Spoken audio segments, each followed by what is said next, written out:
Hey there, I'm Brandon, and this is the Dirt Church Devotional.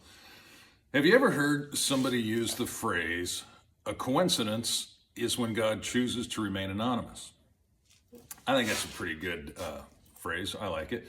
There's a great story in 2 Kings chapter 7 about a coincidence that took place. Now, the setup is in chapter 6, and basically what was going on is the king of Syria had surrounded Samaria, which was the capital of Israel at the time, and put them under siege and was trying to destroy them. And they'd been there a long time, and the result was that there was this huge famine in the land. The famine was so bad that prices had skyrocketed. People were buying and selling like donkey heads and bird dung and just nasty stuff. Anyways, the prices were crazy. It made the king of Israel so mad, he decided he was going to kill Elisha the prophet. So he sends a guy out there to kill him, and then he comes along himself. And anyway, when they get there, Elisha says to the king, he says, look, by this time tomorrow, siege is going to be lifted, the famine is going to be over, prices are going to be fine, everything's going to be good. That's essentially what he said. And the guy that the king had sent is standing there. He says, you know what, even if God opened up the floodgates of heaven, even if he opened up the windows of heaven, that couldn't happen. So Elisha says, look, you're going to see it, but you're not going to get any of it. So that's the setup. Now, in chapter 7, we read about these four guys sitting outside the wall of Samaria. They're on the outside. They're on the outside because they're lepers. Being lepers, they're unclean, and they can't go in among the general population. They're sitting out there starving. And they look at each other and they said, you know what? We're going to die if we stay out here. We're starving to death. We're going to die if we go inside the city. Why don't we just go to the Syrian camp? Let's go to the enemy camp and turn ourselves in.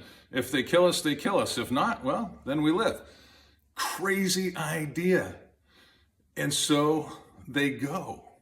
And as they're going, get this, God causes the Syrian army to hear the footsteps of unnumbered, a huge amount of soldiers coming, and it freaks them out, and they run away, terrified that the king of Israel has hired some other army to fight against them. They run away, they leave all their weapons, they leave their tents, they leave their clothes, they leave their money, they leave their food, they leave everything. This is a huge army. And so those four men, they go in and they start eating and collecting stuff, and pretty soon they say, wow, it's not, you know what, this is a day to celebrate. We shouldn't be hoarding this to ourselves. So they go and they tell at the wall of Samaria, they tell them, hey, the army's gone and everything is good. All right, so then long story short, the people go out and they get all the food and they trample the guy that had said it wouldn't be possible. Now here's the coincidence. The army just happened to flee. The army just happened to leave. They heard what sounded like an enemy army coming towards them. But we know it's not a coincidence because Elisha had foretold it. He said, God is going to deliver you. This is what I want you to catch, though.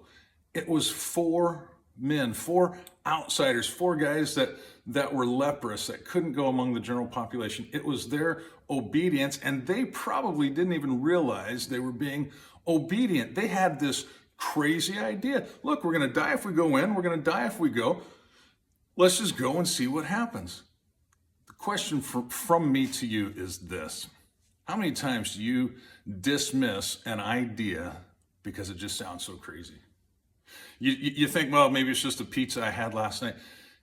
And I'm going to tell you, it might just be the answer from God. It might sound completely ridiculous, and it's a danged if I do, danged if I don't situation.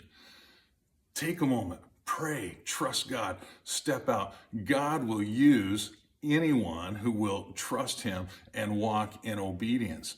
Even you, even lepers, even me. And you know what? There's no evidence that those lepers ever knew anything about the prophecy. There's no evidence that those lepers knew anything about where it began.